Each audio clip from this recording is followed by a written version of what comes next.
Hello everyone, Vande Mataram के online platform पर मैं दिव्या सोनी आप सभी का स्वागत करती हूँ। तो आज के क्लास में हम पढ़ेंगे सेल यानी कि कोशिका के बारे में। तो क्लास के साथ बने रहिएगा लास्ट तक। तो सेल के बारे में पढ़ेंगे और सेल टॉपिक हम स्टार्ट करते हैं।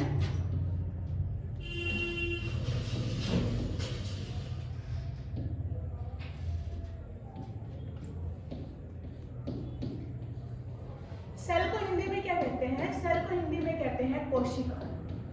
और हम किसके बारे में पढ़ने वाले हैं? कोशिका के बारे में पढ़ने वाले हैं। तो जो कोशिका है उसकी स्टडी को यानी कि सेल की स्टडी को बोलते क्या है?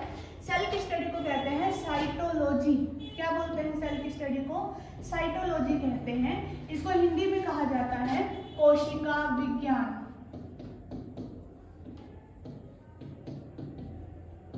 ठीक है, हिंदी में से क्या कहते हैं? हिंदी में से कहते हैं कोशिका विज्ञान। तो साइटोलॉजी हम पढ़ने वाले हैं। सेल के बारे में हर एक छोटी से छोटी डिटेल मैं आपको करवाऊंगी। जितने भी हमारे गवर्नमेंट एग्जाम्स होते हैं उसके अंदर जो सबसे ज़्यादा क्वेश्चन बनते हैं वो हमारे सेल टॉपिक से ही बनते हैं। तो सेल से रिलेटेड कौन कौन से क्वेश्चन आपसे पूछे जाएंगे उसके बारे में बात करते हुए स्टार्ट करते हैं। सबसे पहले हम सेल की डेफिनेशन करेंगे। सबसे पहले इसकी परिभाषा करेंगे। तो डेफिनेशन क्या होती है? देखो, It is defined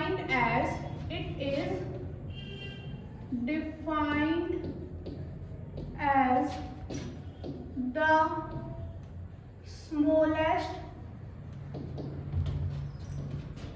structural and functional unit of life.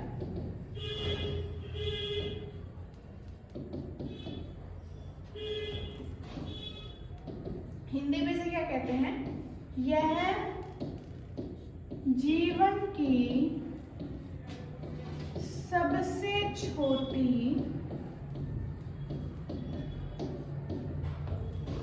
संरचनात्मक व क्रियात्मक इकाई है।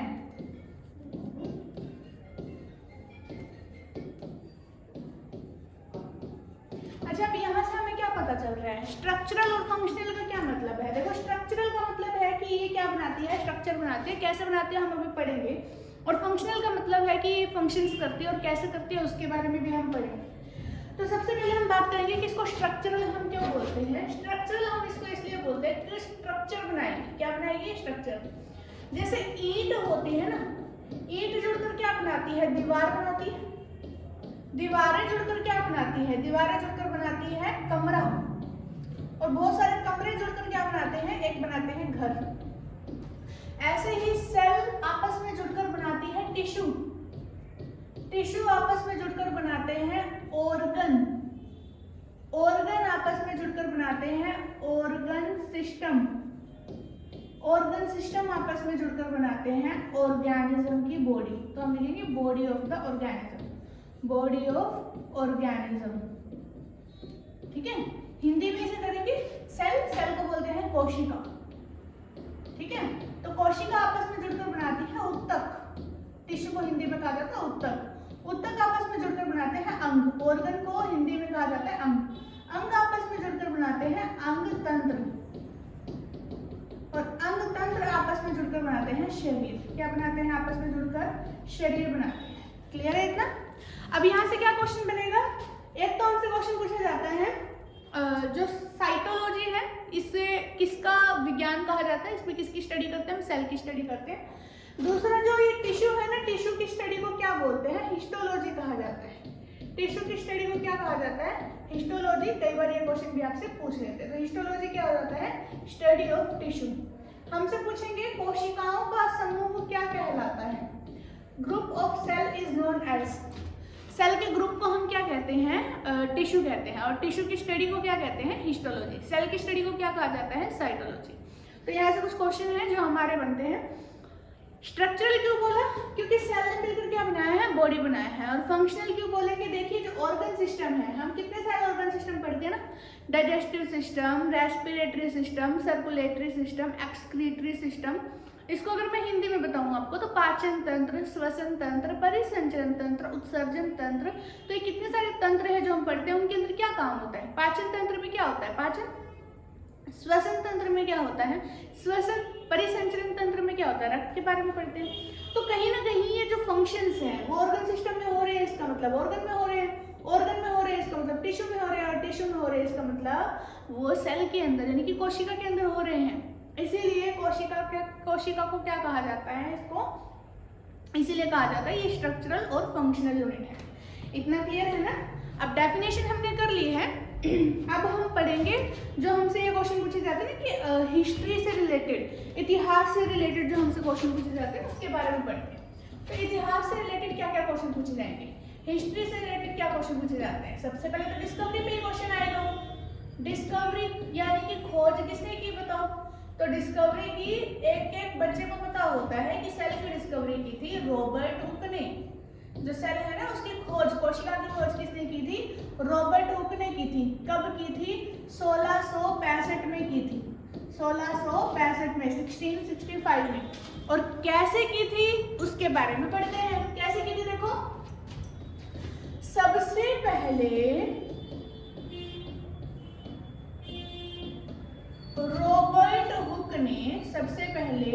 रॉबर्ट हुक ने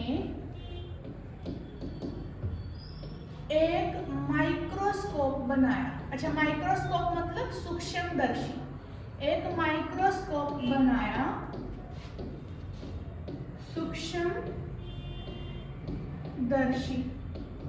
ठीक है ना। एक माइक्रोस्कोप बनाया जिसको सूक्ष्मदर्शी कहते हैं। माइक्रोस्कोप की हिंदी है सूक्ष्मदर्शी। फिर उसके नीचे, अब सूक्ष्मदर्शी है तो कुछ ना कुछ तो देखेगा ना उसके अंदर। फिर उसके नीचे उसने यानी कि रॉबर्ट हुक ने एक पौधे की या एक पेड़ की छाल का टुकड़ा देखा, ठीक है। उसने क्या किया, एक पेड़ की छाल का एक टुकड़ा देखा, तो उसे कुछ ऐसी संरचनाएं दिखाई दी।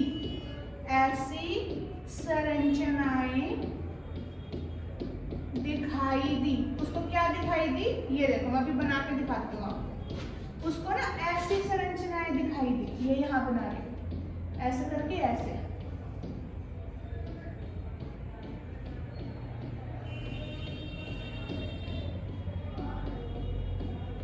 ऐसी संरचनाएं उसको दिखाई, ठीक है ना।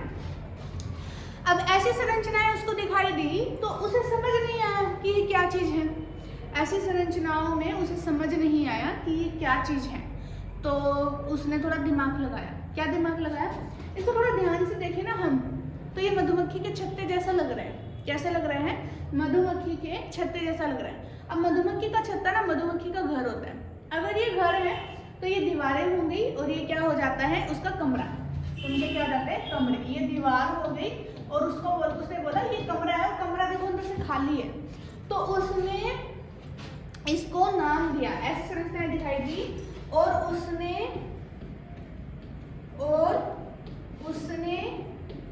इन्हें सेलुला कहा।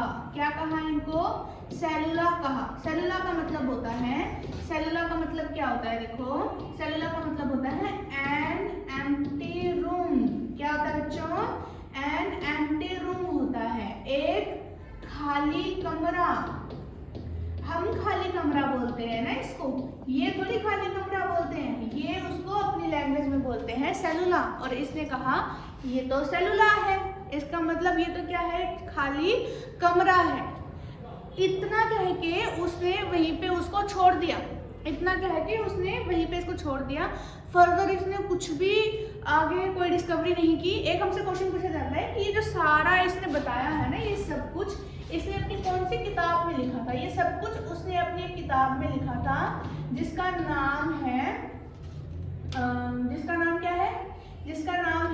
माइक्रोग्राफिया।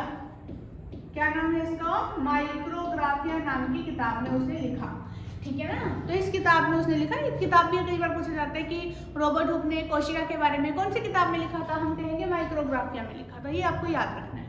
तो इतना क्लियर है ना आपको, ठीक है। तो हम बात करेंगे कि रॉबर्ट हुक ने 1665 में डिस्कवरी कर दी।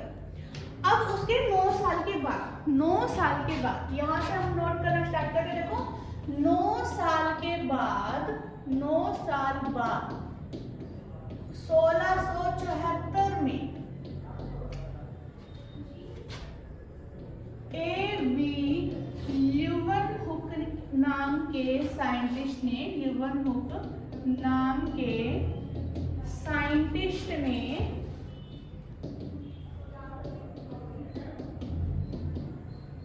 क्या किया था? ल्यूवेनहुक नाम के साइंटिस्ट ने जीवित कोशिका की खोज की थी, जीवित कोशिका की खोज की थी। और जब इसने जीवित कोशिका की खोज की थी ना, तो क्या हुआ था? उस वक्त ये पता चला था कि रॉबर्ट हुक ने डेड सेल की खोज की है, डेड कोशिका, मृत कोशिका। इसने मृत कोशिका की खोज की है, ये इसको पहले नहीं पता था। जब लिविंग सेल की डिस्कवरी हुई तब पता चला। अब क्वेश्चन क्या आएगा? Who discovered the cell for the first time? सबसे पहले सेल की डिस्कवरी किसने की? हम कहेंगे रॉबर्ट हुक ने। सबसे पहले जीवित कोशिका की खोज किसने की? तो हमारा आंसर क्या रहेगा? तो हमारा आंसर रहेगा कि A.V. ल्यूवेनहुक ने की। ठीक है ना। अब पूछे हमसे कि मृत कोशिका की खोज किसने की? तो रॉबर्ट हुक ने की। या सिंपल पूछे जीवित जो कोशिका की खोज है वो किसने की थी? हम कहेंगे रॉबर्ट हुक ने। जब तक स्पेशल हमसे ये ना पूछ लेना कि जीवित कोशिका की खोज किसने की है, तब तक हम नहीं बताएंगे। ठीक है ना। और उसके बाद हमारा क्या रहता है? देखो जीवित कोशिका की खोज की थी, जीवित कोशिका की खोज की इसने, और उसी वक्त ये पता चल गया था कि इन्होंने क्या किया है, जो रॉबर्ट हुक है उन्होंने मृत कोशिका की खोज की है। तो अब ना ल्यूवेनहुक ने कुछ सोचा अपने दिमाग में। क्या सोचा? कि अगर रॉबर्ट हुक ने सिर्फ छाल को देखकर ना छोड़ा होता, या कोई पत्ती देख ली होती, कोई फूल, कोई फल, अगर उसने और देख लिया होता ना, तो आज लिविंग सेल की डिस्कवरी उसने नहीं बल्कि रॉबर्ट हुक ने की होती। इसका मतलब मुझे यहाँ रुकना नहीं है, मैं ऐसी गलती नहीं करूंगा जो रॉबर्ट हुक ने की। मैं फर्दर क्या करूंगा? क्लास जो फर्दर है ना, मैं डिस्कवरीज करूंगा और चीज़ों को मैं देखूंगा। तो कुछ और डिस्कवरीज इसने क्या है नाम इसका? A.V. ल्यूवेनहुक ने सम अदर डिस्कवरीज, कुछ और डिस्कवरीज इसने की थी। ठीक है ना।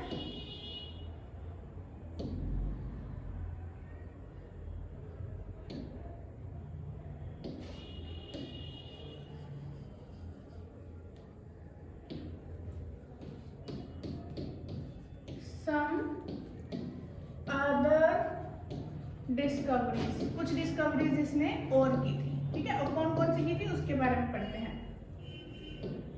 कौन कौन सी की थी? एक इसने की थी किसकी खोज? बैक्टीरिया की। कुछ और डिस्कवरीज इसने की। एक इसने की बैक्टीरिया की जिसका नाम है जीवाणु, जीवाणु की खोज की। दूसरी इसने खोज की आरबीसी की। तीसरी इसने खोज की स्पर्म की। चौथी खोज इसने की थी प्रोटिस्टा की। और पांचवी खोज इसने किसकी की थी? प्रोटोजोआ की। ये कुछ खोज थी जो इसने और की थी। अब इसके बारे में थोड़ा पढ़ लेते हैं कि किस किस तरीके से इसने इनकी खोज की थी। तो देखो जीवाणु है ना, जीवाणु, बैक्टीरिया स्मॉलेस्ट सेल है, सबसे छोटा सेल माना जाता है।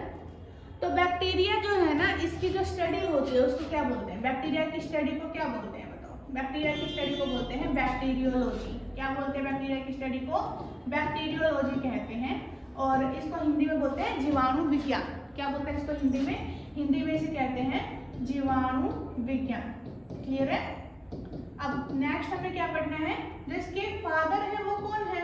बैक्टीरियोलॉजी के फादर कौन है? हम कहेंगे कौन है? A.V. ल्यूवेनहुक। A.V. ल्यूवेनहुक का पूरा नाम क्या है? Antonie van Leeuwenhoek. ठीक है ना। तो फादर इसके A.V. ल्यूवेनहुक है। तो बैक्टीरिया की खोज सबसे पहले किसने की थी? A.V. ल्यूवेनहुक ने की थी। बैक्टीरिया की स्टडी को क्या कहा जाता है? बैक्टीरियोलॉजी। और इसके जो फादर है उनको क्या कहते हैं? A.V. ल्यूवेनहुक कहते हैं। आरबीसी का जो पूरा नाम है वो है रेड ब्लड सेल।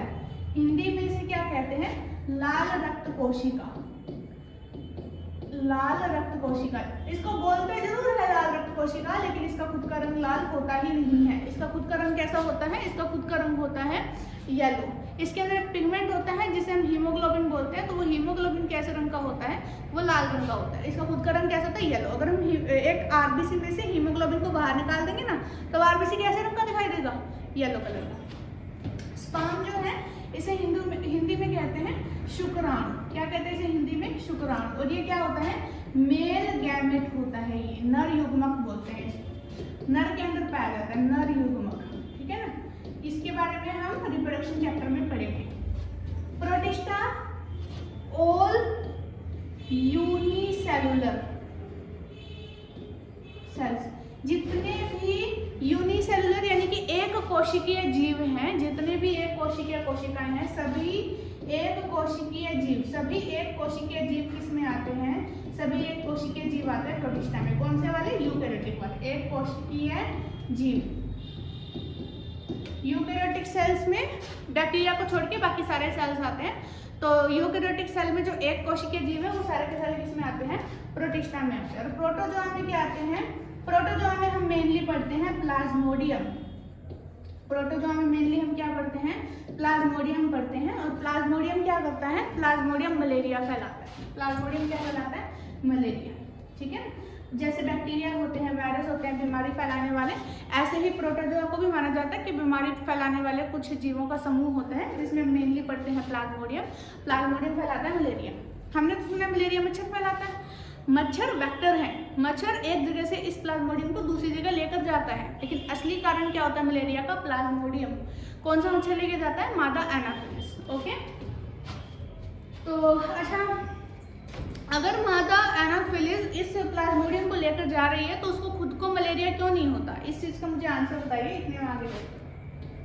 मादा एनाफिलिस अगर हम बोलेंगे कि प्लाज्मोडियम लेकर जा रही है तो उसके अंदर खुद के अंदर जो है ना मलेरिया क्यों नहीं होता, क्योंकि उसका जो गट होता है ना, जैसे हमारा पेट होता है, उनके अंदर गट होता है, उस गट में जो पीएच है वो एल्केलाइन रहती है। एल्केलाइन पीएच में जो प्लाज्मोडियम है वो फंक्शन नहीं कर पाता, उसे हमारे जो ब्लड की पीएच है दैट इज 7.4 वही चाहिए होती है, उसी पीएच पर वो अच्छे से काम कर सकता है, इसीलिए मादा एनाफिलिस को खुद को मलेरिया नहीं होता है। क्लियर है इतना। हम बात करेंगे नेक्स्ट टॉपिक की। इसमें हमें क्या पढ़ाया जाता है, क्योंकि हम हिस्ट्री से रिलेटेड चीजें पढ़ रहे हैं ना, तो सेल थ्योरी सबसे पहले किसने दी थी, सेल थ्योरी के बारे में क्वेश्चन आता है कि सेल थ्योरी सबसे पहले किसने दी थी। सेल थ्योरी बताओ किसने दी थी सबसे पहले। सेल थ्योरी का मतलब क्या होता है, कोशिका सिद्धांत। कोशिका सिद्धांत सबसे पहले किसने दिया था बताओ। कोशिका सिद्धांत सबसे पहले दिया था स्लीडन व स्वान ने, स्लीडन व स्वान ने सबसे पहले क्या दिया था, सेल थ्योरी दी थी, कोशिका सिद्धांत दिया था। स्लीडन व स्वान ने क्या दिया था, सबसे पहले कोशिका सिद्धांत दिया था।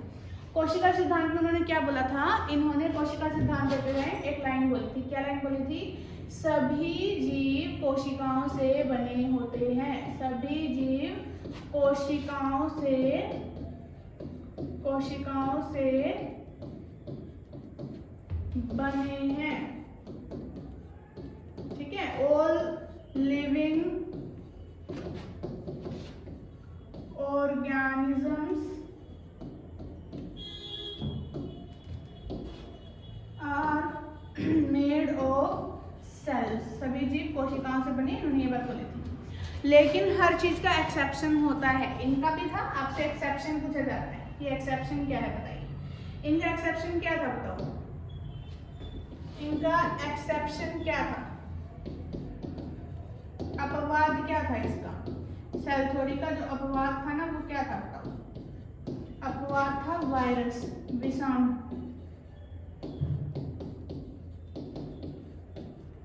क्या था अपवाद, वायरस था, विषाणु था, ठीक है ना।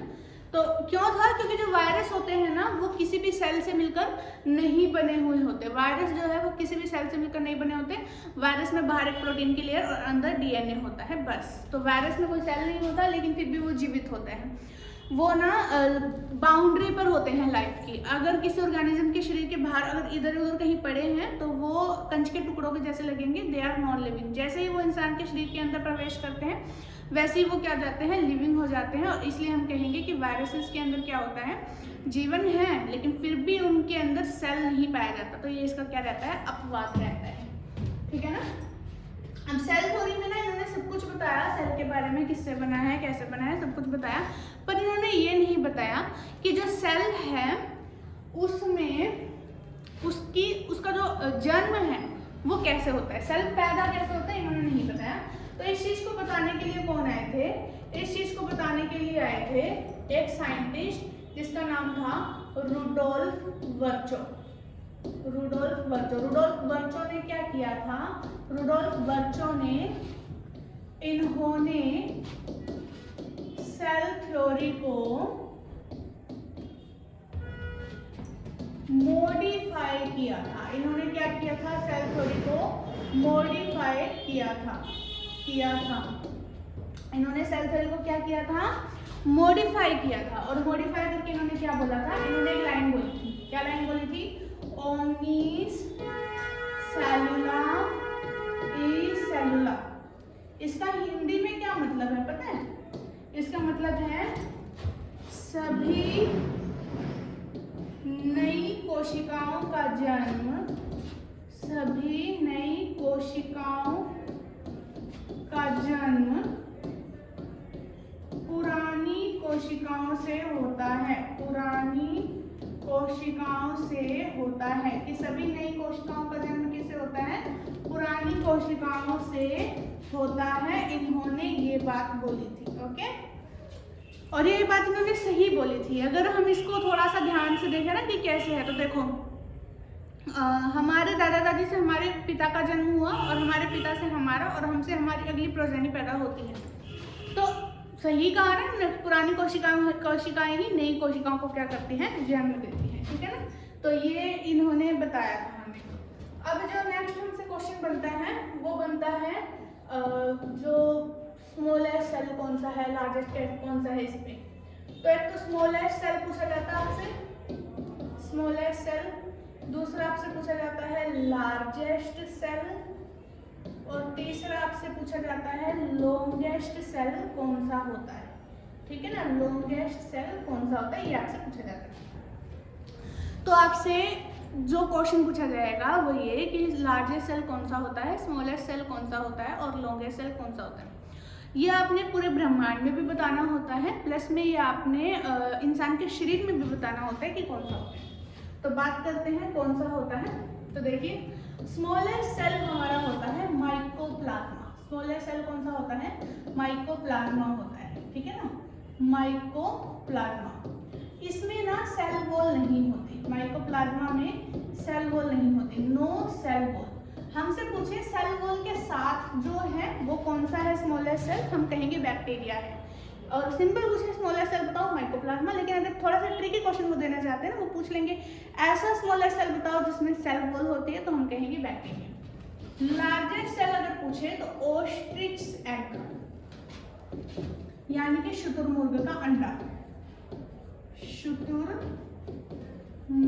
का अंडा। ठीक है ना? ये क्या होता है? Largest cell. लॉन्गेस्ट सेल अगर पूछेंगे तो हम कहेंगे न्यूरॉन, यानी कि तंत्रिका कोशिका। तंत्रिका कोशिका। ठीक है ना? ये पूछा जाता है हमसे। ठीक है ना? ये तो थे जब हमसे पूछे जाएंगे कि हमें बताइए स्मॉलेस्ट सेल लार्जेस्ट सेल कौन सा है। अगर हमसे ह्यूमन में पूछे स्मॉलेस्ट सेल बताओ, लार्जेस्ट सेल बताओ, ये तो हमसे पूछा जाता है यूनिवर्स में। यूनिवर्स में बताओ कौन सा है। अगर हमसे ह्यूमन में पूछे स्मॉलेस्ट लार्जेस्ट बताओ, तो ह्यूमन में स्मॉलेस्ट होता है आरबीसी और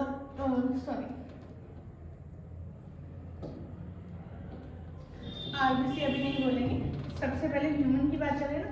तो स्मॉलेस्ट ह्यूमन में होता है स्पर्म। कौन सा होता है? स्पर्म, यानी कि शुक्राणु। और फीमेल में होता है, या हम बोलेंगे सबसे लार्जेस्ट सेल होता है, हम बोलेंगे ओवम। ये तो फीमेल में होता है ना, ओवम, अंडाणु। और लॉन्गेस्ट सेल क्या रहता है? यही same, neuron cell. Neuron cell यही सेम रहेगा। ठीक है ना? अब अगर हमसे ये बोले कि स्पर्म तो ना फीमेल में होता ही नहीं, तो फीमेल में स्मॉलेस्ट सेल कौन सा होगा? हम कहेंगे आरबीसी। फीमेल के अंदर आरबीसी। कहेंगे मेल में अंडाणु होता ही नहीं, तो मेल में लार्जेस्ट सेल कौन सा रहेगा? हम कहेंगे डब्ल्यूबीसी रहेगा। ठीक है ना? न्यूरॉन सेल मेल में भी होता है, फीमेल में भी होता है, ह्यूमन में भी होता है। तो हर बार न्यूरॉन सेल का आंसर क्या रहेगा? सेम। क्लियर है इतना? यहाँ तो कोई डाउट हो तो मुझे कमेंट करके जरूर पूछिएगा। इसे नेक्स्ट टॉपिक हमसे जो पूछा जाता है वो सेल डिवीजन पर आता है। सेल डिवीजन पर कैसे क्वेश्चन, जो नेक्स्ट क्वेश्चन बनता है वो सेल डिवीजन पर बनता है। और सेल डिवीजन पर हमसे कैसे क्वेश्चन पूछा जाएगा? कि ऐसा सेल बताइए जिसमें डिवीजन की पावर बहुत ज़्यादा होती है, जिसमें विभाजन की जो शक्ति होती है वो बहुत ज़्यादा होती है, और ऐसा सेल बताइए जिसमें विभाजन की शक्ति बिल्कुल भी नहीं होती। तो हम मैक्सिमम सेल डिवीजन किस में होता है ये बताना है हमें, मैक्सिमम सेल डिवीजन किस में होता है, और नो सेल डिवीजन किस में होगा, सेल की डिवीजन किस में बिल्कुल भी नहीं होगी, ये हमें बताना है। तो मैक्सिमम सेल डिवीजन होती है लीवर में, मैक्सिमम सेल डिवीजन किस में होती है, लीवर में, ठीक है ना। और नो सेल डिवीजन हम कहेंगे न्यूरॉन में, बिल्कुल भी सेल की डिवीजन नहीं होती है। ऐसा है ना, हम एक किडनी डोनेट कर सकते हैं क्योंकि हमारे पास 2 हैं, लेकिन लीवर डोनेट कैसे कर सकते हैं जबकि लीवर हमारे पास एक ही है। हार्ट कैसे डोनेट कर सकते हैं जबकि हार्ट हमारे पास एक ही है। तो हार्ट तब डोनेट किया जाता है जब एक इंसान की डेथ हो जाती है, जब एक इंसान की डेथ हो जाती है तो उसके बाद वो हार्ट अपना किसी और को दे सकता है।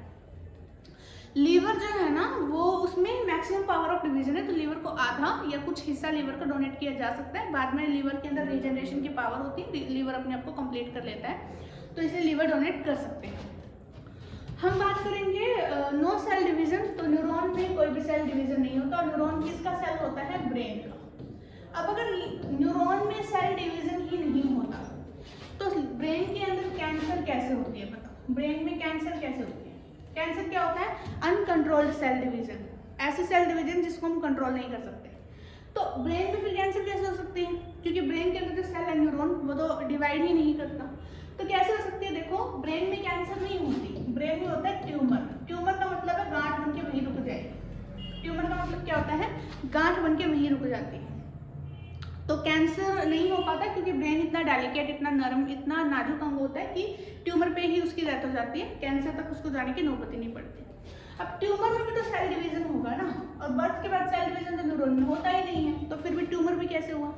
जो ब्रेन है ना, ब्रेन का 90% हिस्सा बना होता है न्यूरॉन से, और बचा हुआ 10% हिस्सा बना होता है न्यूरॉन ग्लियाल से। ये डिवाइड कर सकते हैं, और जब ये डिवाइड करते हैं तो उससे ट्यूमर हो जाता है, और ट्यूमर होने पर इंसान की डेथ हो जाती है। अब देखा जाए तो ट्यूमर का तो इलाज है, ट्यूमर अगर किसी को हो जाते हैं तो वो ट्यूमर निकाल सकते हैं, या पर्टिकुलर जो है ना हम उसका इलाज कर सकते हैं। तो ब्रेन का क्यों नहीं होता, रीजन है इसका क्या है। महिलाओं में ज्यादातर जो कैंसर होता है वो होता है ब्रेस्ट कैंसर, तो ट्यूमर थोड़ी निकालते हैं, ब्रेस्ट पूरी निकाल दी जाती है। बच्चेदानी का कैंसर, ट्यूमर थोड़ी निकालते हैं, बच्चेदानी पूरी निकाली जाती है। अब इसमें अगर ट्यूमर है तो ट्यूमर थोड़ी निकालेंगे, पूरा ब्रेन निकालना पड़ेगा, और ब्रेन निकालेंगे तो इंसान के अंदर बचेगा क्या, है ना, कुछ भी नहीं बचेगा। तो उस चीज़ को हम बोलते हैं कि ब्रेन की ट्यूमर का कोई इलाज नहीं होता, ठीक है ना। हम रेडियोथेरेपी, कीमोथेरेपी से इंसान की उम्र थोड़ी बढ़ा सकते हैं, बट मौत को रोक नहीं सकते। तो ये हमारा आज का टॉपिक है। अगर आपको क्लास अच्छी लगी हो तो इसे लाइक, शेयर एंड कमेंट जरूर कीजिएगा। कोई भी डाउट हो तो मुझे कमेंट करके जरूर बताइएगा। आपको नेक्स्ट कौन से लेक्चर पर वीडियो चाहिए ये भी मुझे कमेंट करके जरूर बताइएगा। तो जितने भी गवर्नमेंट एग्जाम्स हैं उसके लिए मैंने आपको ओवरव्यू देने के लिए बहुत ही अच्छी वीडियो बनाई है। तो वीडियो अच्छी लगी तो like, share and comment, channel को सब्सक्राइब कीजिएगा। Thank you very much. और अगर आपको इसके नोट्स चाहिए, हैंड रिटन नोट्स, तो साइंस बाय दिव्या सोनी के नाम से मेरा टेलीग्राम चैनल है, आप वहाँ से नोट्स ले सकते हैं। आज के लिए इतना ही। Thank you very much, bye bye.